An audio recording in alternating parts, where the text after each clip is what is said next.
Hey everyone! With spring break approaching, I want to give you all my #1 tip. So this is a tip I want you all to take with you into the summertime as it's starting to get warmer, spring is approaching, and summer is around the corner. Keep this in mind. Our locks are like sponges.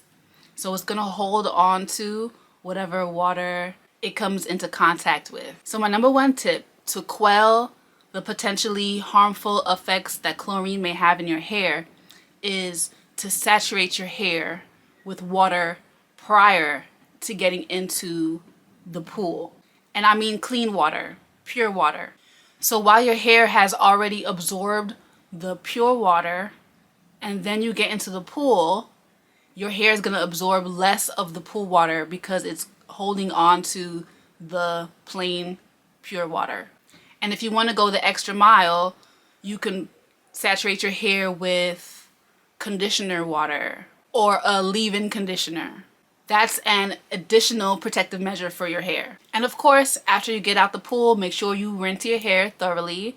If not shampoo, rinse it thoroughly. And follow up with a leave-in conditioner such as the Rose Water Moisturizer by Light Locs.